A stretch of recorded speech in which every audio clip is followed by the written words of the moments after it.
എല്ലാവർക്കും ഭ്രാന്തൻ്റെ പുതിയൊരു വീഡിയോയിലേക്ക് സ്വാഗതം.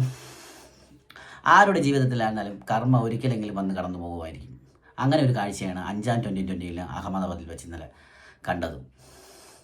തുടരെ 3 T20 ബെഞ്ചിലിരുന്ന് നിസ്സഹായതയോടെ നോക്കിയിരുന്ന സഞ്ജു സാംസണെയാണ് നമ്മൾ കണ്ടത്. അതേ ഒരു കാഴ്ച തന്നെ 5ാം T20 അഹമ്മദാബാദിൽ വെച്ച് നമുക്ക് കാണാൻ കഴിഞ്ഞു. അവിടെ ഗിൽ ബെഞ്ചിലും സഞ്ജു സാംസൺ 11 ഓപ്പണിംഗ് സ്ലോട്ടിലും സ്ഥാനം പിടിച്ചു. ഇത്രയേറെ സന്തോഷം നിറഞ്ഞ ഒരു നിമിഷം മലയാളികൾക്ക് ഉണ്ടോ എന്നറിയില്ല. സത്യം, ഞാനൊക്കെ സന്തോഷം കൊണ്ട് ഉല്ലസിച്ചു. കാര്യം എന്ന് പറഞ്ഞാൽ കർമ്മ തുടരെ മൂന്ന് കളി ബെഞ്ചിലിരുത്തി സഞ്ജു സാംസൻ്റെ ആ മുഖം നമ്മൾ സ്ക്രീനിൽ കണ്ടിരുന്നു. അതേപോലെ ഇന്നലത്തെ ആ ഒരൊറ്റ കളി ഗില്ലിനെ ബെഞ്ചിലിരുത്തി ടീമിനുണ്ടാക്കിയ ഇമ്പാക്റ്റ് എന്താണെന്നോ, നല്ല ഹൈ സ്കോർ അടിച്ച് opening spot 50+ score. Opening Abhishek ശർമ്മയും സഞ്ജു സാംസൺ കൂട്ടുകെട്ടിൽ നല്ല സ്കോർ ഇന്ത്യ എടുത്തു. അതിൽ നമ്മളെ സഞ്ജു സാംസൻ്റെ പെർഫോമൻസ് പറയാതിരിക്കുക തന്നെ വയ്യ.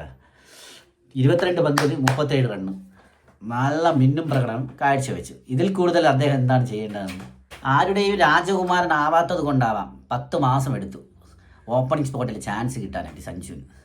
അത് ഗില്ലിന് പരുക്ക് മൂലമാണ് സഞ്ജുവിന് ആ ചാൻസ് കിട്ടിയത്. പക്ഷേ നമ്മുടെ സഞ്ജു സാംസൺ ആണെങ്കിൽ എന്ത് ചെയ്ത്, കിട്ടിയ ചാൻസ് ഒരു ഇതുമില്ലാതെ നിസ്സാരമായിട്ട് നല്ല ഫോമോടെ പുള്ളി അത് കളിച്ചു.